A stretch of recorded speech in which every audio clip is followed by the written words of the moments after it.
Afternoon everyone, welcome back to my channel teach learn and grow with me. तो आज हम लोग करेंगे क्लास 10 का chapter number 1 which is chemical reactions and equations in one short video.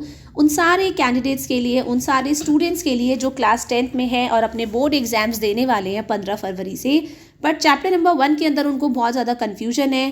पर ये आप वीडियो देखेंगे अगर तो आपके सारे कंसेप्ट जो होंगे एकदम क्लियर होंगे। इस वीडियो को मैंने एकदम स्ट्रिक्ट एनसीईआरटी के अकॉर्डिंगली बनाया गया है, बट येस एनसीईआरटी की जो डिफ़िकल्ट कॉन्सेप्ट्स हैं उनको मैंने बहुत ही सिंपल लैंग्वेज में लिया है। और इन नोट्स को अगर आप अपने बोर्ड एग्जामिनेशन में यूज़ भी करेंगे तो आपको फुल मार्क्स मिलेंगे, इट इज़ माय गारंटी। तो आप लोग डेफिनेटली इस वीडियो को देखिए और मुझे बताइएगा आप लोगों को वीडियो कैसी लगी। ये वीडियो जो है उन सारे टीचर्स के लिए भी है जो DSSB की, NVS की, KVS की, किसी भी टीचिंग एग्जाम की प्रिपरेशन कर रहे हैं फॉर साइंस स्ट्रीम। तो आप लोग teachers, dear teachers and dear students also, ये वीडियो देखने के बाद ज़रूर कमेंट सेशन में बताइएगा कि आप लोगों के कंसेप्ट्स क्लियर हुए या नहीं।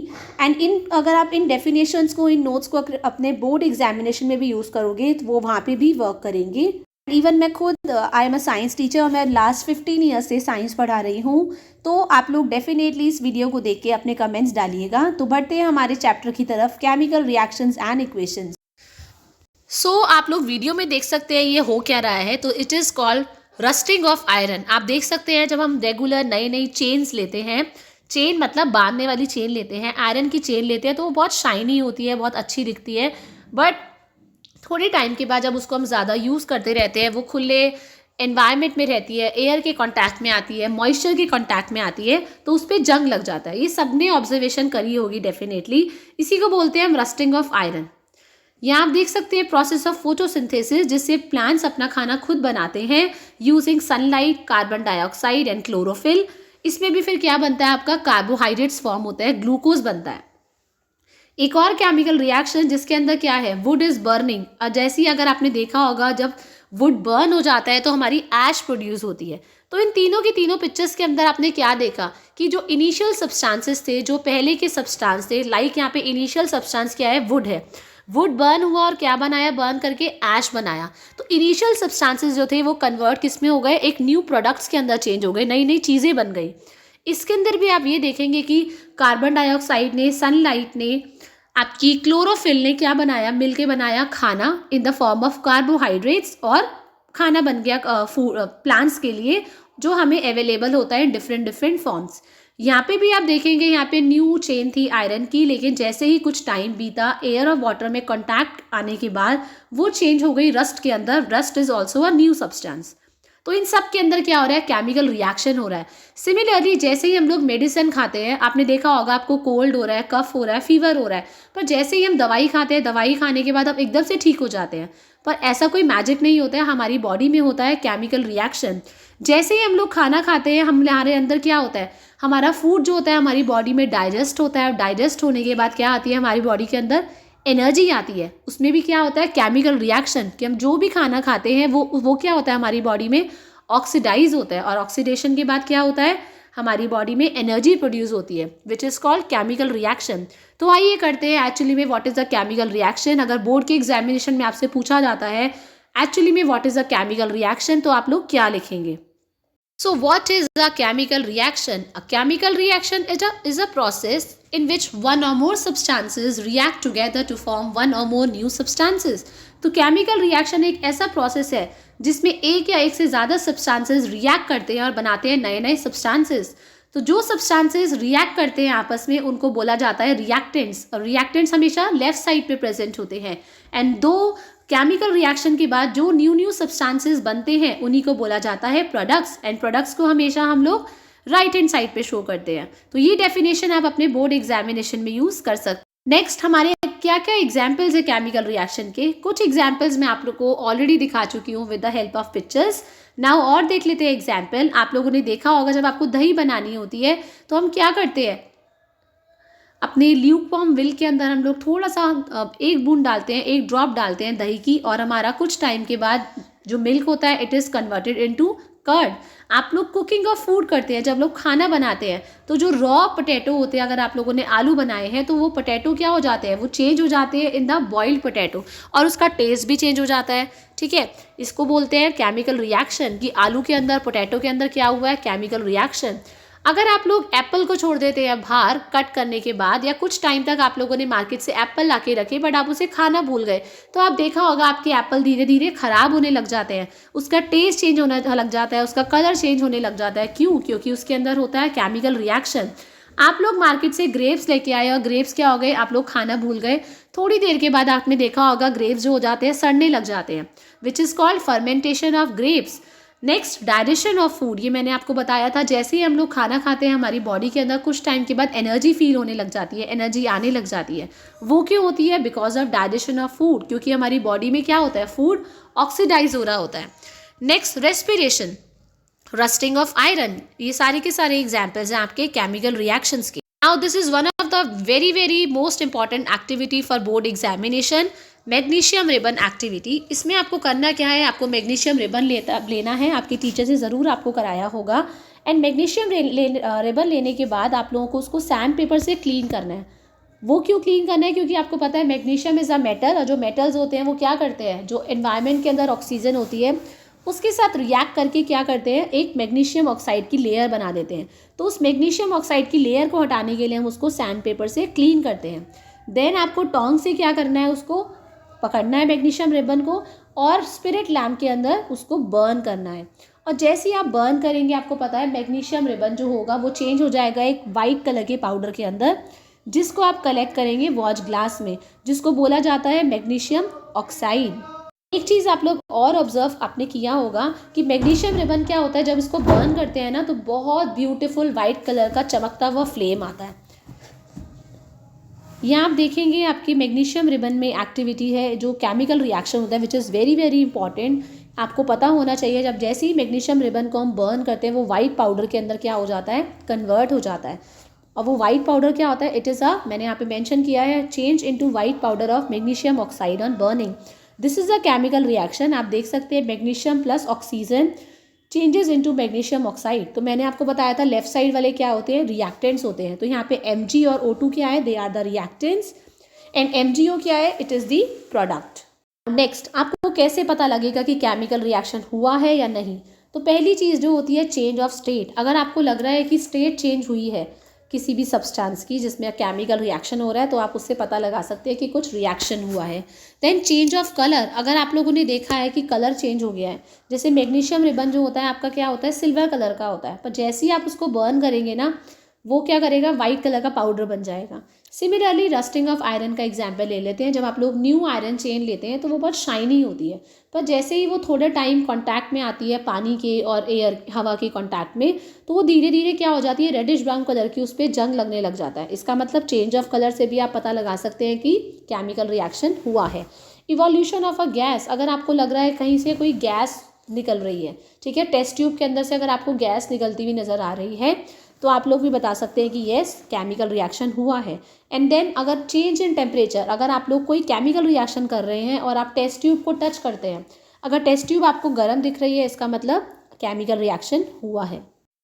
एक्टिविटी 1.1 मैंने आपको बता दी थी मैग्नीशियम रिबन वाली। अभी एक्टिविटी 1.2 है जिससे डेफिनेटली बोर्ड एग्जामिनेशन में क्वेश्चन आते ही आते हैं। आपको ध्यान रखना है कि इसको करना आपको बिल्कुल नहीं भूलना है। तो ये लेड नाइट्रेट सॉल्यूशन लिया है, साथ में हमने पोटेशियम आयोडाइड लिया है। इन दोनों को जब हम लोग आपस में मिक्स करेंगे तो आप देखेंगे लेड आयोडाइड का यहाँ पे येलो कलर का प्रेसिपिटेट आता है। यहाँ पे मैंने मेंशन किया है lead iodide yellow precipitate, and साथ में पोटेशियम नाइट्रेट बनेगा ऊपर। तो जो प्रेसिपिटेट होता है उसकी एक क्वालिटी होती है, वो हमेशा ना नीचे की तरफ टेस्ट ट्यूब के बिल्कुल नीचे जाके इकट्ठा होने लग जाता है। आप देख सकते हैं लेड आयोडाइड का जो पेस्ट है, येलो प्रेसिपिटेट है, वो धीरे धीरे करके नीचे आ रहा है।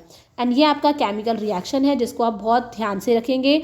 और ये भी ध्यान रखना है कि लेड आयोडाइड का येलो कलर का प्रेसिपिटेट होता है, ठीक है। यहाँ पे मैंने आपको एक्टिविटी मेंशन भी कर दी है। लेड नाइट्रेट सॉल्यूशन मिलाया है, पोटेशियम आयोडाइड सॉल्यूशन मिलाया है। ऑब्जर्वेशन में क्या हुआ है, लेड आयोडाइड बनी है, येलो प्रेसिपिटेट, और साथ में पोटेशियम नाइट्रेट बना है। तो ये ध्यान रखेंगे इसके लिए। नाउ केमिकल इक्वेशन, हमारा एनसीईआरटी का नेक्स्ट टॉपिक जो है it is a chemical equation. तो केमिकल इक्वेशन होती क्या है, सी अगर आप केमिकल रिएक्शन को पूरा लिखेंगे तो काफ़ी ज़्यादा टाइम लग जाएगा। तो क्या होता है, हम केमिकल रिएक्शन को क्या करते हैं, सिंबल्स के थ्रू लिखते हैं, एक शॉर्टकट में लिखते हैं ताकि ज़्यादा टाइम भी ना लगे और आप लोग अपनी बड़ी जो मतलब इतनी बड़ी बड़ी रिएक्शंस है एक शॉर्ट फॉर्म में उसको लिख पाएँ। तो उसी को बोलते हैं केमिकल इक्वेशन। इसमें हम क्या करते हैं, मैग्नीशियम लिखने के बजाय हम उसका सिंबल यूज़ करेंगे Mg।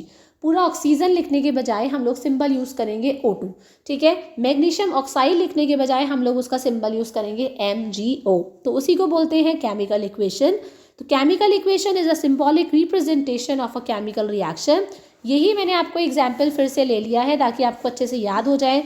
Burning of magnesium ribbon can be represented by the following equation. तो ये बर्निंग ऑफ मैग्नीशियम रिबन हमने केमिकल इक्वेशन के थ्रू शो कर दिया है। नाउ वर्ड इक्वेशन, इसके नाम से पता लग रहा है इसमें भी सिंबल यूज़ नहीं करने, हमें क्या करना है, पूरा सेंटेंस लिखने के बजाय हम लोगों को क्या करने हैं, वर्ड्स यूज़ करने हैं। जैसे कि बर्निंग ऑफ मैग्नीशियम रिबन को हम कैसे रिप्रेजेंट करेंगे वर्ड इक्वेशन में, मैग्नीशियम, ऑक्सीजन, मैग्नीशियम ऑक्साइड, तो इसी को बोलते हैं वर्ड इक्वेशन, जिसमें हम वर्ड्स यूज़ करेंगे, सिंबल यूज़ नहीं करेंगे। और सिंबल वाली इक्वेशन किसको हम क्या बोलते हैं, उसको हम बोलते हैं केमिकल इक्वेशन। आप देखेंगे तो सारे एनसीईआरटी के टॉपिक इसमें कवर्ड हैं, और जो मतलब मेन पॉइंट्स हैं, जो जिस्ट ऑफ द कंटेंट है, वो मैंने इसमें लिया है। नेक्स्ट आपके आ गया बैलेंसिंग इक्वेशंस, कि इक्वेशन को बैलेंस करना बहुत क्यों ज़रूरी है। ये क्वेश्चन भी आपको बोर्ड एग्जाम में पूछा जा सकता है कि why do we need to balance a chemical equation, मतलब केमिकल इक्वेशन को बैलेंस करना ज़रूरी क्यों है। तो याद है आप लोगों ने क्लास 9 में पढ़ा था लॉ ऑफ कंजर्वेशन ऑफ मास, मतलब अगर कोई भी केमिकल रिएक्शन होता है, जो रिएक्टेंट्स का मास होता है वो हमेशा प्रोडक्ट्स के मास के इक्वल होता है। मतलब केमिकल रिएक्शन के दौरान ना तो कोई मॉलिक्यूल्स डिस्ट्रॉय होते हैं, ना कोई मॉलिक्यूल्स क्या करते हैं, क्रिएट कर सकते हैं। सिर्फ मॉलिक्यूल्स क्या करते हैं, अपनी फॉर्म बदल लेते हैं। तो according to law of conservation of mass, mass can neither created nor be destroyed in a chemical reaction. सिर्फ मास की जो फॉर्म होती है, रिएक्टेंट्स जो होते हैं वो सिर्फ अपनी फॉर्म बदल के प्रोडक्ट्स में चेंज हो जाते हैं। तो अगर 2 मॉलिक्यूल्स रिएक्टेंट्स के रिएक्ट करे हैं तो 2 मॉलिक्यूल्स ऑफ प्रोडक्ट्स ही बनेंगे टोटल। तो यहाँ पे इसी की वजह से हमें क्या करना पड़ता है, इक्वेशन को बैलेंस करना पड़ता है। तो law of conservation of mass क्योंकि हमने पढ़ा है, तो we need to balance a chemical equation to satisfy the law of conservation of mass, which says that the total mass of the reactants is always equal to the total mass of the products during a chemical reaction। तो आप अगर आप लोग ये answer लिखेंगे, you will get full out of full marks।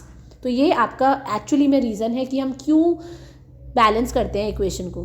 तो आ गई आपकी बैलेंस्ड केमिकल इक्वेशन। यहाँ पे आपकी जो मैंने ऊपर दे रखी है, it is called balanced chemical equation. यहाँ आप देख सकते हैं, यहाँ पे Mg मैग्नीशियम भी 2 हैं, प्रोडक्ट्स में भी मैग्नीशियम 2 हैं, ऑक्सीजन यहाँ पे रिएक्टेंट्स में 2 हैं, और आपके जो प्रोडक्ट्स बने हैं उसमें भी 2 ऑक्सीजन है। और नीचे आप देखेंगे यहाँ पे बैलेंसिंग नहीं है इक्वेशन की, इक्वेशन इज़ नॉट बैलेंस्ड। इसको बोला जाता है स्केलेटल केमिकल इक्वेशन, ठीक है। स्केलेटल इक्वेशन मतलब उसके अंदर जो नंबर ऑफ मॉलिक्यूल्स होते हैं रिएक्टेंट्स के, वो इक्वल नहीं होते हैं to the number of reactants of products. तो बैलेंसिंग सीखने से पहले हमें पता होना चाहिए कोफिशिएंट्स क्या होते हैं। तो ये जो आगे नंबर लगे होते हैं ना, 2HCl 2Na, तो ये जो 2 लगे हैं ना, 2NaCl, तो इसको बोलते हैं कोफिशिएंट, ठीक है। और जो पीछे लगे होते हैं सब्सक्रिप्ट, तो हमें कभी भी सब्सक्रिप्ट को छेड़ना नहीं होता। आप ध्यान रखेंगे, जब भी हम इक्वेशन को बैलेंस करते हैं हम कोफिशिएंट को चेंज करते हैं। आगे हमारा कंसेप्ट कि बैलेंसिंग इक्वेशन करना कैसे है। तो there are 7 easy steps, basic steps है। तो हम एक इक्वेशन, ये आपको एनसीईआरटी में भी मिलेगा, इसको हम करते हैं बैलेंस। तो सबसे पहले to balance a chemical equation, first of all draw the boxes around each reactant and product and do not make any changes to it. First of all जो भी आपको इक्वेशन में जितने भी मॉलिक्यूल्स दे रखे हैं ना, आप इनको बॉक्स में कवर कर लो, ठीक है। बॉक्स में कवर करने के बाद दोनों तरफ जितने जितने एटम्स हैं उसको चेक करते हैं एक बार। तो यहाँ देखेंगे iron, number of atoms iron के जो है लेफ्ट साइड पे 1 है, और यहाँ पे आप देख सकते हैं आयरन 3 है। यहाँ पे हाइड्रोजन जो है आपके 2 हैं, और वहाँ पे आपके हाइड्रोजन 2 हैं, मतलब ये ऑलरेडी बैलेंस है हाइड्रोजन। तो ऑक्सीजन देखेंगे आपके, तो ऑक्सीजन जो है आपके इधर 1 है और वहाँ पे 4 है। तो आपको इसका मतलब ऑक्सीजन को और आयरन को क्या करना है, बैलेंस करना है, ठीक है। ये आपको होपफुली क्लियर हो गया होगा। नाउ आप क्या करेंगे, हमेशा ऐसा कंपाउंड चूज करना है जिसमें सबसे ज़्यादा एटम्स हैं, ठीक है, चाहे रिएक्टेंट है या प्रोडक्ट है। इसका मतलब आपने देखा कि Fe3O4 सबसे ज़्यादा ऑक्सीजन एटम्स जो हैं इधर आपके फेरिक ऑक्साइड के अंदर हैं, ठीक है। तो अब आप देखेंगे कि हम क्या कर सकते हैं इसमें, हम क्या करेंगे करने के लिए, पे 4 ऑक्सीजन है, तो हम लोग क्या करेंगे, इधर 4 लगा सकते हैं। आप देखेंगे यहाँ पे ऑक्सीजन सिर्फ 1 ही है, तो अगर हम H2O के आगे 4 लगा देंगे तो क्या होगा, ऑक्सीजन 4 बैलेंस हो जाएंगे। तो हमने क्या किया है, इधर आप देख सकते हैं हमने वाटर के आगे, H2O के आगे 4 लगा दिया है। नाउ आप चेक करेंगे तो यहाँ पे भी 4 ऑक्सीजन है, यहाँ पे भी 4 ऑक्सीजन है, लेकिन यहाँ पे हाइड्रोजन कितने हो गए रिएक्टेंट साइड पे 4 to the 8, पर यहाँ पे क्या है सिर्फ 2 है। अब क्या करना है, हमें हाइड्रोजन को बैलेंस करना है, तो हम क्या करेंगे, अब यहाँ आप देख सकते हैं हम क्या करेंगे, अब atoms of hydrogen are 8, left hand side पे वहाँ पे क्या है सिर्फ 2 है, तो हम क्या करेंगे अब H2 के आगे भी 4 लगा देंगे और आप देखेंगे अब क्या हो गया, हमारी हाइड्रोजन भी बैलेंस हो गई है, हमारी ऑक्सीजन भी बैलेंस हो गई है। पर आयरन क्या है, आयरन बैलेंस नहीं हुआ है, क्योंकि यहाँ पे आयरन क्या है, राइट हैंड साइड पे आपको 3 Fe दिख रहे हैं, पर यहाँ पे आपको लेफ्ट हैंड साइड पे सिर्फ 2 Fe दिख रहे हैं, 1 Fe दिख रहा है, तो यहाँ पे हमने क्या लगा दिया है 3 Fe लगा दिया है और हमारा क्या हो गया है, ये इक्वेशन वेल बैलेंस्ड हो गई है। तो हमने अब ये बैलेंस्ड इक्वेशन लिख ली है। अब चेक कर सकते हैं, आयरन भी 3, यहाँ पे आयरन भी 3, हाइड्रोजन यहाँ पे 8, वहाँ पे भी हाइड्रोजन 8, इस तरफ लेफ्ट साइड पे 4 ऑक्सीजन और उस साइड राइट साइड पे भी 4 ऑक्सीजन, तो इसी को बोलते हैं बैलेंस्ड केमिकल इक्वेशन। और लास्ट में आप क्या करेंगे, आप सबकी फिजिकल स्टेट ज़रूर मेंशन करेंगे in the form. Now next आ जाते हैं हम photosynthesis, because it is given in the NCERT, तो इसीलिए मैंने फोटोसिंथेसिस दोबारा से एक बार लिया है। ये डिटेल में क्या प्रोसेस है हम लोग बायोलॉजी में करेंगे, लेकिन अभी सिर्फ आपको फोटोसिंथेसिस की इक्वेशन लर्न होना बहुत ज़रूरी है। तो यहाँ पे आप देख सकते हैं कार्बन डाइऑक्साइड के 6 मॉलिक्यूल्स जो है रिएक्ट करे हैं विथ 2 मॉलिक्यूल्स ऑफ वाटर, साथ में क्लोरोफिल, सनलाइट इज़ नेसेसरी, दोनों चीज़ें होनी चाहिए, और आपका बनता है glucose C6H12O6, 6 molecules of oxygen and 6 molecules of water. तो ये आपकी बैलेंस्ड केमिकल इक्वेशन है, ठीक है। और नेक्स्ट टॉपिक है हमारा टाइप्स ऑफ रिएक्शंस। अभी तक हम लोगों ने पढ़ लिया है केमिकल रिएक्शन क्यों पढ़ रहे हैं, केमिकल रिएक्शन होते क्या हैं, देन हम लोगों ने पढ़ लिया है कि कैरेक्टरिस्टिक्स क्या होती है केमिकल रिएक्शन की, बैलेंसिंग इक्वेशन पढ़ लिया है। नाउ अब पढ़ेंगे कि जो रिएक्शंस होते हैं वो भी काफ़ी तरह के होते हैं, जिसके बेसिकली 5 टाइप्स हैं, that is combination reaction, decomposition reaction, displacement reaction, double displacement reaction and oxidation and reduction reaction. ये आपको टिप्स पे होने चाहिए, इसमें से क्वेश्चन ज़रूर आते हैं। सो पहला है हमारा कॉम्बिनेशन रिएक्शन। कॉम्बिनेशन इसके नाम से पता लग रहा है कि जब 2 या 2 से ज़्यादा चीज़ें जो होती हैं क्या करती हैं, कंबाइन करके एक सिंगल प्रोडक्ट बनाती हैं। कॉम्बिनेशन नाम है ना, आपको नाम से पता आपको लग जाना चाहिए कि 2 या 2 से ज़्यादा रिएक्टेंट्स क्या कर रहे हैं, मिलकर बना रहे हैं एक सिंगल प्रोडक्ट, उसी को बोलते हैं कॉम्बिनेशन रिएक्शन। तो इन this reaction a single product is form from the reaction of 2 और more reactants.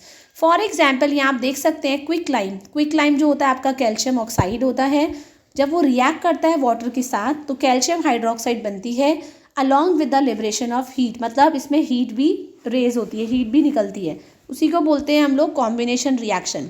Calcium oxide plus water is equals to calcium hydroxide, ठीक है। ये आपका हो गया केमिकल रिएक्शन, कॉम्बिनेशन रिएक्शन। इसमें आपने देखा होगा कैल्शियम ऑक्साइड है आपकी S मतलब सॉलिड फॉर्म में, वाटर है लिक्विड फॉर्म में, और जो आपका कैल्शियम हाइड्रोक्साइड बना है वो एक्वस फॉर्म में बना है। एक्वस मतलब जब कोई भी चीज़ वाटर के अंदर बनती है तो उसको बोलते हैं एक्वस सॉल्यूशन। ये अदर एग्जाम्पल्स है कॉम्बिनेशन रिएक्शन के, जैसे कि बर्निंग ऑफ कोल, जब कार्बन बर्न होता है ऑक्सीजन की प्रेजेंस में बनता है कार्बन डाइऑक्साइड, साथ में हीट निकल रही है, इसी को बोलते हैं कॉम्बिनेशन रिएक्शन, ठीक है।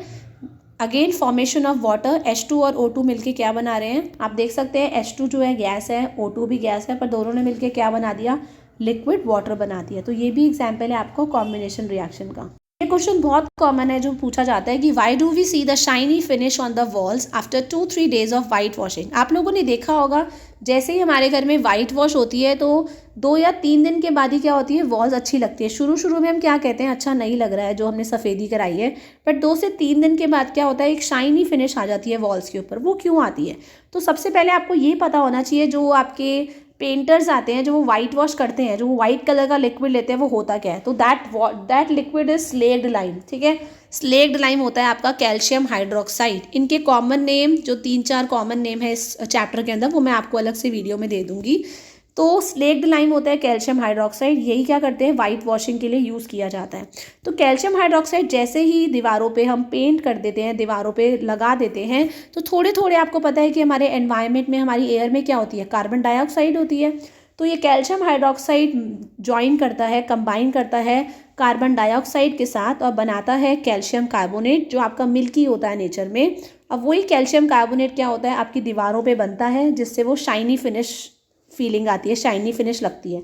तो वो पता होना चाहिए वो शाइनी फिनिश किस चीज़ की है। It is due to the formation of calcium carbonate. तो यहाँ पे इक्वेशन आप देख सकते हैं, कैल्शियम हाइड्रोक्साइड, ये एक्वस सॉल्यूशन मतलब जो पानी वाला हम घोल होता है वाइट कलर का, ये कार्बन डाइऑक्साइड गैस फॉर्म में है, कैल्शियम कार्बोनेट सॉलिड फॉर्म में बनता है और साथ में आपका लिक्विड बनता है। तो यही आपकी इक्वेशन है फॉर दिस। नेक्स्ट रिएक्शन है हमारा डीकम्पोजिशन रिएक्शन। डिकम्पोजिशन मतलब इसके नाम से पता ही लग रहा है कि एक सिंगल रिएक्टेंट क्या करता है, टूट जाता है दो या दो से ज़्यादा सब्सटेंसेस में, दो या दो से ज़्यादा प्रोडक्ट्स में। ठीक है, so it is a reaction in which single reactant breaks down into 2 और मोर प्रोडक्ट्स। तो इसी को बोलते हैं हम डिकम्पोजिशन रिएक्शन। जैसे कि फॉर एग्जांपल यहाँ पे दे रखा है जो फेरस सल्फेट के क्रिस्टल्स हैं वो वाटर, जैसे ही आप इसे फेरस सल्फेट के क्रिस्टल्स को हीट करोगे, यहाँ पे आप देख सकते हैं ट्राइंगल बनाया हुआ है मैंने, ये ट्राइंगल का जो साइन है ये ना आपको हीट शो करता है। तो जैसे ही हम इसको हीट करेंगे वो क्या हो गया, फेरिक ऑक्साइड में कन्वर्ट हो गया है, साथ में सल्फर डाइऑक्साइड और सल्फर ट्राइऑक्साइड। ठीक है, तो आपने देखा सिंगल रिएक्टेंट जो था 3 प्रोडक्ट्स के अंदर क्या हो गया, ब्रेक हो गया। ठीक है, तो इसी को बोलते हैं हम डिकम्पोजिशन रिएक्शन। यहाँ पे आपको देख सकते हैं ये वन गर्ल, ये सेम रिएक्शन मैंने दिखा रखा है, ये बॉइलिंग ट्यूब ने उसने फेरस सल्फेट के क्रिस्टल्स ली हैं। तो जैसे ही देखो आप देखेंगे वो उसको हीट कर रही है, हीट करने के बाद क्या हो रही है, आपको क्या करना है, वेट यहाँ पे जो वाफ्टिंग गैस जेंटली टूवर्ड्स होती है, नोज़ ना आपको देखो गैस निकलती हुई दिख रही है, नोज़ आपको कभी टेस्ट ट्यूब के आगे नहीं लगानी है वरना वो आपकी नोज़ में चली जाएगी गैस। तो ये जो गैस निकल रही है सल्फर डाइऑक्साइड ट्राइऑक्साइड निकल रही हैं, तो ये इसीलिए क्या बोल रखा है, do not point the mouth of a boiling tube at your neighbours और योर सेल्फ। आपको इसमें इसके आसपास अपनी नाक ना तो अपने फ्रेंड की अपने नेबर की रखनी है, जो भी आपके आसपास खड़ा है ना अपनी रखनी है, और बहुत केयरफुली एक्सपेरिमेंट कंडक्ट करना है। Next thermal decomposition. तो थर्मल का मतलब क्या होता है, हीट। तो जब डिकम्पोजिशन हीट की प्रेजेंस में होता है, जैसे आप पीछे ही देख सकते हैं हीट बर्न हो रही है, हीट की वजह से डिकम्पोज हो रहा है, तो उसी को बोलते हैं थर्मल डिकम्पोजिशन। तो मैंने इसका भी डेफिनेशन फिर दोबारा लिख दिया, when a single reactant is broken down. यहाँ पे बेटा ये रिएक्टेंट है, एक बार ध्यान रखना, ठीक है, ये रिएक्टेंट है, ठीक है। When a single reactant is broken down into 2 और मोर सिंपल प्रोडक्ट्स, उसी को बोला जाता है थर्मल डिकम्पोजिशन। ठीक है, in the presence of heat. For example एक और एग्जाम्पल हम लोगों ने यहाँ पे ले लिया है कैल्शियम कार्बोनेट का। कैल्शियम कार्बोनेट भी क्या होती है, डिकम्पोज हो जाती है कैल्शियम ऑक्साइड और कार्बन डाइऑक्साइड में ऑन हीटिंग, और यही कैल्शियम ऑक्साइड क्या करती है, it is use in the manufacturing of cement. तो आपको ध्यान रखना है कि कौन सी ऑक्साइड आपकी सीमेंट की मैन्युफैक्चरिंग में हेल्प करती है, दैट इज कैल्शियम ऑक्साइड। एक और एग्जाम्पल है आपका thermal decomposition of lead nitrate powder. Very very important reaction, ये भी बहुत इंपॉर्टेंट रिएक्शन है कि जो लेड नाइट्रेट होता है जब आप इसको हीट करते हैं ना तो ब्राउन कलर की फ्यूम्स आती है। तो वो ब्राउन कलर की फ्यूम्स किसकी होती है, नाइट्रोजन डाइऑक्साइड की होती है। आपको ध्यान रखना है, मैंने इधर ब्रैकेट में भी मेंशन कर दिया, thermal decomposition of lead nitrate powder into nitrogen dioxide. Bracket में मैंने ब्राउन फ्यूम्स लिखा है, लेड ऑक्साइड एंड ऑक्सीजन। तो it is also the example of thermal decomposition. यहाँ देखेंगे आप, ये एक्सपेरिमेंट मैंने शो कर रखा है आपको। यहाँ पे क्या हो रहा है, लेड नाइट्रेट पाउडर को क्या कर रहे हैं, हीट कर रहे हैं, और हीट करने के बाद आप देखेंगे कि टेस्ट ट्यूब को होल्ड कर रखा है साइड में, और यहाँ से क्या हो रही है, ब्राउन कलर की गैस आ रही है, ब्राउन फ्यूम्स आ रही है, और जिसको हम क्या बोलते हैं, ब्राउन फ्यूम्स एक ही गैस की होती है, that is a nitrogen dioxide. और very very good example of thermal decomposition, ये भी एग्जाम में बहुत पूछा जाता है। तो dears class 10 students as well as my teachers, जो मेरी सारी सब्सक्राइबर्स हैं वो टीचर्स ही हैं, तो आप लोग के लिए भी ये पूरी क्लास है, इसीलिए मैं सारे कंसेप्ट्स एक अच्छे से एक एक करके बता रही हूँ ताकि आप लोगों को भी लर्न हो फॉर द अपकमिंग एग्जाम। आपको पता है हमारा एग्जाम बहुत पास है ऑलरेडी, DSSB KVS सब लाइन टू लाइन है, ठीक है। तो यहाँ पे थर्मल डिकम्पोजिशन है एक और, जैसे ही आप वाइट सिल्वर क्लोराइड को या वाइट सिल्वर ब्रोमाइड को आप सनलाइट में रखोगे ना, वो वाइट कलर जो होता है वो ग्रे कलर में चेंज हो जाता है। क्यों? क्योंकि वो ग्रे कलर का क्या होता है, सिल्वर बन जाता है, क्योंकि सिल्वर क्लोराइड क्या करती है, लाइट की प्रेजेंस में सिल्वर मेटल में और क्लोराइड में चेंज हो जाती है। और इसी रिएक्शन को हम यूज़ करते हैं ब्लैक एंड वाइट फोटोग्राफी में, ठीक है। फोटोज़ को भी सुखाने के लिए रख दिया जाता है धूप के अंदर, जिससे क्या होता है, पूरा आपका प्रिंट आ जाता है। तो यहाँ आप देख सकते हैं वाइट सिल्वर क्लोराइड और silver bromide turns grey in sunlight to form silver metal. This is due to the decomposition of silver chloride into silver metal and chloride by light, ठीक है। ये रिएक्शन मैंने दे रखा है, यहाँ पे मैंने सन का सिंबल बना रखा है, आप देख सकते हैं यहाँ पे सिल्वर Ag और क्लोराइड में ये चेंज हो गया। यहाँ एक और आप रिएक्शन देख सकते हैं, that is the example of displacement reaction.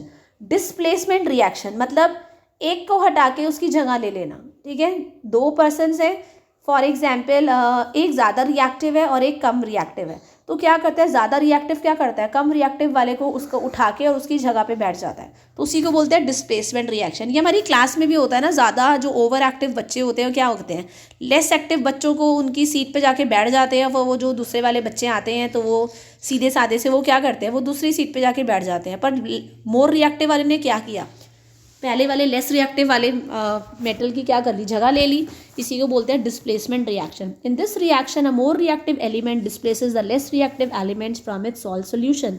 यहाँ आप देख सकते हैं जिंक है, जिंक बहुत ज़्यादा रिएक्टिव है, और यहाँ कॉपर सल्फेट है, कॉपर सल्फेट की सॉल्ट है। यहाँ पे जो कॉपर है ना ये कम रिएक्टिव है, इसीलिए जिंक ने क्या किया है, कॉपर को यहाँ से हटाया और उसकी जगह पे जाके बैठ गया, इसी को फिर हमारा क्या बन गया, जिंक सल्फेट और कॉपर बन गया। नेक्स्ट के अंदर भी क्या है, कॉपर यहाँ पे लेस रिएक्टिव है देन आयरन, आयरन बहुत रिएक्टिव है, आयरन ने क्या किया, कॉपर को हटाया उसकी सीट से और क्या हो गया, आयरन यहाँ पे आके बैठ गया, आयरन सल्फेट बन गया, कॉपर को बाहर निकाल दिया। हेयर ऑल्सो कॉपर इतना मतलब इतना लेस रिएक्टिव है कि लेड ने भी उसको क्या कर दिया, उसकी जगह से हटा दिया, लेड क्लोराइड बन गई और कॉपर को बाहर निकाल दिया। तो इसका मतलब कॉपर जो है सबसे ज़्यादा क्या है, सबसे कम रिएक्टिव है इसमें। आप ये रिएक्शन भी दे सकते हैं which is very very important. ये आपका ब्लू कलर का कॉपर सल्फेट सोल्यूशन है, इसमें आयरन नेल को क्या किया है, डिप कर दिया है। और जब हम लोग कुछ दिन के बाद देखेंगे, अराउंड 1 वीक के बाद आप देखेंगे जो आपके सोल्यूशन का कलर है ना वो ग्रीन कलर का हो गया। तो वो जो ब्लू कलर का सोल्यूशन था वो कॉपर सल्फेट था, पर मैंने आपको बताया कॉपर की जगह कौन आ जाता है, आयरन आ जाता है, तो आयरन सल्फेट बन गया। और आयरन सल्फेट का कलर क्या होता है, it is of green colour, तो ग्रीन कलर का आयरन सल्फेट बन गया है और वहाँ पे क्या हो गया, कॉपर मेटल क्या हो गया, आयरन के ऊपर आ गया, ठीक है। इसी को बोलते हैं displacement reaction. Now double displacement reaction. Double displacement मतलब दो चीज़ें इकट्ठी, मतलब दो एलिमेंट्स एक साथ डिस्प्लेस हो रहे हैं। अभी तक वो सिंगल डिस्प्लेसमेंट था, इसमें क्या है, एक दूसरे की जगह ले लेना। जैसे कि चार अगर दो पेयर सीट पे बैठे हैं, दो एक पेयर सीट पे बैठे हैं, एक पेयर एक सीट पे है, एक दूसरा पेयर दूसरी सीट पे है, तो आपस में क्या किया है, उसने बोला है तू मेरी सीट पे आ जा, मैं तेरी सीट पे आ जाता हूँ, ठीक है। तो ये क्या कर दिया, आयन्स ही एक्सचेंज कर दिए, ठीक है। इसमें क्या है, in this reaction there is an exchange of ions between reactant to form new products. यहाँ आप देख सकते हैं सोडियम सल्फेट और बेरियम क्लोराइड यहाँ पे दे रखी है। यहाँ पे क्या हुआ है, बेरियम ने बोला है कि बेरियम मैं सोडियम तुम्हारी सीट पे आ जाता हूँ और सोडियम तुम मेरी सीट पे आ जाओ। तो यहाँ पे हुआ क्या है, बेरियम सल्फेट के पास चला गया और सोडियम क्लोराइड के पास आ गया, तो आपस में दोनों ने क्या करे, अपने आयन्स को चेंज कर लिया। इसी को बोलते हैं डबल डिस्प्लेसमेंट रिएक्शन। ध्यान रखेंगे बेरियम सल्फेट का वाइट प्रेसिपिटेट बना है। अब जिसमें प्रेसिपिटेट बनता है उसको हम और क्या बोलते हैं, प्रेसिपिटेशन रिएक्शन। तो ये जो डबल डिस्प्लेसमेंट रिएक्शन है ना, ये आपका प्रेसिपिटेशन रिएक्शन का भी एग्जाम्पल है। यहाँ पे रिएक्शन शो भी कर रखा है हमने। यहाँ पे एक टेस्ट ट्यूब है जिसमें बेरियम क्लोराइड है और ऊपर से डाला है सोडियम सल्फेट, एंड कुछ टाइम के बाद हम देखेंगे हमारे पास बेरियम सल्फेट का वाइट प्रेसिपिटेट आ जाएगा। वाला एक और एग्जाम्पल जो हमने अभी पहले भी किया था, इसमें आपका क्या हो रहा है, लेड नाइट्रेट रिएक्ट कर रहा है पोटेशियम आयोडाइड के साथ और बना रहा है पोटेशियम नाइट्रेट, और येलो प्रेसिपिटेट बना रहा है लेड आयोडाइड का। तो ये भी एग्जाम्पल किसका, डबल डिस्प्लेसमेंट भी है, साथ में आपका प्रेसिपिटेशन रिएक्शन भी है। हमारे लास्ट रिएक्शन है वो है आपके oxidation reaction and reduction reaction. Oxidation, इसके नाम से पता लग रहा है कि ऑक्सीजन का ऐड होना। तो यहाँ पे 3 डेफिनेशंस मैंने दी है ऑक्सीडेशन की। वन इज ऑक्सीजन का एडिशन, सेकेंड अगर हम लोग हाइड्रोजन को रिमूव कर लेते हैं उसको भी ऑक्सीडेशन बोलते हैं, और loss of electrons. I hope कि आपको इलेक्ट्रॉन्स याद होंगे, इलेक्ट्रॉन्स आपने क्लास 9th में करे हैं। तो यहाँ पे मैंने एक एग्जाम्पल भी दे रखा है, that is from NCERT only. Copper में हमने क्या किया, ऑक्सीजन को ऐड किया है और क्या बन गई है, कॉपर ऑक्साइड बन गई है। तो कॉपर के अंदर क्या हो गया, ऑक्सीजन का एडिशन हो गया। इसका मतलब क्या हो गया, this is an example of oxidation reaction. और आप देखेंगे यहाँ पे मैंने रिएक्शन भी दे रखा है, देखेंगे आप ब्राउन कलर हो गया। ये ब्राउन कलर जो पहले कॉपर था इसमें, पर जैसे ही हमने उसको हीट किया ऑक्सीजन की प्रेजेंस में, वो कॉपर ऑक्साइड का ब्लैक ब्राउन पाउडर बन गया है। सिमिलरली कार्बन डाइऑक्साइड की फॉर्मेशन, जब हम लोग कार्बन और ऑक्सीजन को रिएक्ट कराते हैं, ये भी क्या है, this is also the example of oxidation reaction. हमारी बॉडी के अंदर जो हम खाना खाते हैं वो क्या होता है, वो खाना ऑक्सीजन से रिएक्ट करता है। तो जो ऑक्सीडेशन ऑफ फूड होता है हमारी बॉडी में, वो भी आपका बहुत अच्छा एग्जाम्पल है ऑफ ऑक्सीडेशन रिएक्शन। मतलब रेस्पिरेशन को हम बोल सकते हैं as a, respiration is an example of oxidation reaction. Next है आपका रिडक्शन रिएक्शन। रिडक्शन मतलब ऑक्सीजन का रिमूवल, हाइड्रोजन का एडिशन और इलेक्ट्रॉन्स का गेन। ये भी मैंने 3 डेफिनेशन लिखा है।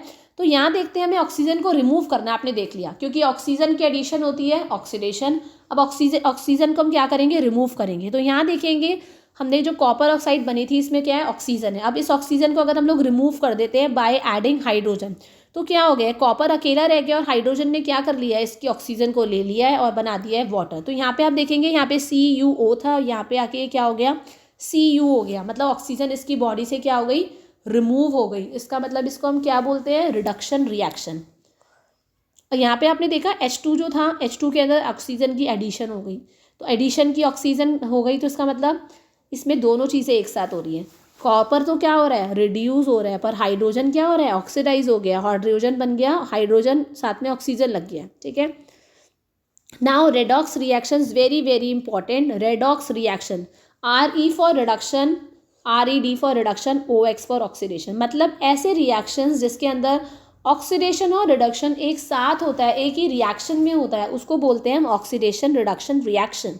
तो यहाँ आप देखेंगे, मैं जो आपको बता रही थी, कॉपर ऑक्साइड है, यहाँ पे ये रिमूव होकर ऑक्सीजन से कॉपर बन गया है, और यहाँ पे हाइड्रोजन था, हाइड्रोजन ने ऐड कर लिया ऑक्सीजन, तो यहाँ पे हो गया ऑक्सीडेशन। तो हम लोग डेफिनेशन भी देख लेते हैं। ये एग्जाम्पल आपका NCERT में ही है, तो आप अच्छे से करेंगे अगर आता है तो।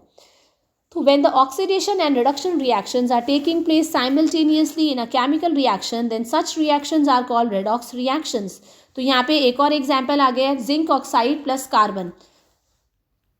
यहाँ पे आप लोग देख सकते हैं, एक एग्जाम्पल मैंने पीछे बताया, इधर एक और, जिंक ऑक्साइड में कार्बन ऐड करा है। तो आप देखेंगे जिंक ऑक्साइड चेंज हो गई जिंक के अंदर, और कार्बन चेंज हो गया कार्बन मोनोऑक्साइड के अंदर।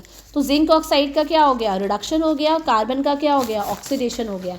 तो ये भी आपका एग्जाम्पल क्या है, रेडॉक्स रिएक्शंस का। आपको पता है कार्बन जो है बहुत ही अच्छा एक रिड्यूसिंग एजेंट का काम करता है। ठीक है। देन MnO2, मैंगनीज डाइऑक्साइड, साथ में HCl है। यहाँ पे आप देखेंगे मैंगनीज ऑक्साइड से ऑक्सीजन रिमूव हो गई है, तो इसका मतलब मैंगनीज ऑक्साइड क्या हो गई, रिड्यूस हो गई टू MnCl2, मैंगनीज क्लोराइड में। और यहाँ पे हाइड्रोजन HCl था, HCl क्या बन गया है, Cl में चेंज हो गया, मतलब हाइड्रोजन रिमूव हो गई। हाइड्रोजन रिमूव मतलब ऑक्सीडेशन हुआ है। ठीक है। हाइड्रोजन का रिमूवल इज ऑक्सीडेशन, तो ये चेंज हो गई। तो MnO2 क्या हुई, रिड्यूस हुई, HCl क्या हो गई, ऑक्सीडाइज हो गई है। ये हम आ गए हैं अपने सेकंड लास्ट टॉपिक पे, that is corrosion. Corrosion, rusting अभी तक कर रहे हैं। तो एक्चुअली में होता क्या है, जो मेटल सर्फेसेस होते हैं ना, जब वो एयर या वाटर की कांटेक्ट में पड़े रहते हैं, अगर आप उसको ओपन में छोड़ देते हो ना, तो उसके अंदर क्या हो जाता है, आयरन में तो क्या होता है, जंग लगने लग जाता है। सिल्वर के आर्टिकल्स क्या होते हैं, ब्लैक हो जाते हैं, और कॉपर के आर्टिकल्स ग्रीन हो जाते हैं। तो बेसिकली होता क्या है इस कोरोजन के अंदर, it is a process in which जो मेटल का सरफेस होता है वो अटैक्ड हो जाता है बाय एयर, वाटर और एसिड्स। इसी को बोलते हैं हम कोरोजन। पहला एग्जाम्पल मैंने रस्टिंग ऑफ आयरन का दिया है। When iron is expose to air, water और water vapour, it forms reddish brown layer of iron oxide. मैंने इधर मेंशन कर दिया है कि रेडिश ब्राउन लेयर किसकी होती है, वो आयरन ऑक्साइड की होती है। Similarly when silver utensils are expose to air, they develop a black coating of silver sulphide. Silver utensils को जब हम एयर की थ्रू एक्सपोज करते हैं तो उधर ब्लैक कोटिंग जो आती है, पता होना चाहिए, वो सिल्वर सल्फाइड की आती है। Copper can develop a green colour of copper carbonate due to corrosion. अब जो ग्रीन कलर की कोटिंग आती है ना आपके कॉपर आर्टिकल्स पे, वो कॉपर कार्बोनेट की आती है, आपको ध्यान रखना है। तो ये बेसिकली आप लोग डेफिनेशन अपने एग्जाम में भी यूज़ कर सकते हैं। अगर 2 मार्क्स का क्वेश्चन है तो ये प्रॉपर आंसर है इसका। इफेक्ट्स ऑफ कोरोजन, कोरोजन की वजह से हो क्या रहा है, तो सबसे पहला तो यही हो रहा है कि ये मेटल सर्फेसिस को क्या करता है, अटैक करता है, और अटैक करने की वजह से उनको कमज़ोर बना देता है by making a coating on their surfaces. Example आपका रस्टिंग ऑफ आयरन। देन जितनी भी कार बॉडीज़ होती हैं, ब्रिजेस होती हैं, आपने देखा होगा ब्रिजेस टूट जाते हैं, गिर जाते हैं, क्योंकि वो हर टाइम क्या करते हैं, बारिश की कॉन्टैक्ट में रहते हैं, एयर की कॉन्टैक्ट में रहते हैं। आयरन की रेलिंग्स आपने देखी होंगी, बाहर होती है जो, तो वो क्या होती है, उनमें जंग लगने लग जाता है। शिप्स जो होते हैं ऑलरेडी क्या करते हैं, पानी में हमेशा 24 घंटे रहते हैं, और पानी के अंदर क्या होता है, सॉल्ट भी होता है, और सॉल्ट तो क्या करता है, रस्टिंग के प्रोसेस को और ज़्यादा फास्ट कर देता है। तो जितने भी ऑब्जेक्ट्स आपके आयरन के होते हैं वो तो बहुत ही ज़्यादा रस्टिंग होती है उनके अंदर। इसीलिए जो शिपिंग इंडस्ट्री होती है ना, तो उनको बहुत ज़्यादा मॉनेटरी लॉस भी होता है। कोरोजन ऑफ आयरन उनके लिए इतनी ज़्यादा प्रॉब्लम होती है कि उनको इतना ज़्यादा खर्चा करना पड़ता है टू जितना भी, क्योंकि जो भी पार्ट आपका हमेशा पानी के अंदर रहता है उसको रिप्लेस करना पड़ता है बार बार। This is the last topic of rancidity. Rancidity आप लोगों ने देखा होगा कि जब थोड़े टाइम के लिए अगर आप लोग खाने को ऐसे ही छोड़ देते हैं, या आपने, आपके बेटे ने, या आपने ही खुद चिप्स के पैकेट खरीदे होते हैं और कुछ टाइम आपने थोड़े से चिप्स खाए और उसको खुला ओपन करके छोड़ दिया, आप देखते हैं जो चिप्स होते हैं वो सीलने लग जाते हैं, अगर आपने नोटिस किया है। सिमिलरली खाने को बाहर छोड़ देते हैं जब हम लोग कुछ टाइम के लिए, या बहुत ज़्यादा गर्मी है और आपने फ्रिज में खाना रखना भूल गए, रात के टाइम खाना बचा है, तो क्या हो जाता है धीरे धीरे उसमें से क्या होता है, बदबू आने लग जाती है, उसका टेस्ट बदल जाता है। इसी को बोलते हैं रेंसिडिटी। तो जो फैट्स और ऑयल्स हमारे फूड के अंदर होते हैं, जब वो धीरे धीरे क्या होने लग जाते हैं, ऑक्सीजन की प्रेजेंस में ख़राब होने लग जाते हैं, उनका कलर चेंज हो जाता है, उनका टेस्ट चेंज हो जाता है, उसी को बोलते हैं, उनके अंदर से स्मेल आने लग जाती है, उसी को बोलते हैं रेंसिडिटी। और रेंसिडिटी किसकी वजह से होती है, due to oxidation of food. Chips का पैकेट का मैंने एग्जाम्पल दिया है, इसीलिए जो चिप्स के पैकेट होते हैं, जो आपके फूले फूले पैकेट्स दिखते हैं ना, उनके अंदर वो फुलाते कैसे हैं, क्योंकि उसमें ये नाइट्रोजन गैस भरी हुई होती है। आपको ये ध्यान रखना है, जो चिप्स के पैकेट होते हैं उसमें नाइट्रोजन गैस फिल कर रखी होती है, ताकि वो चिप्स क्या हो, ख़राब ना हो, वो सीले ना हो, उनका टेस्ट मेंटेन रहे।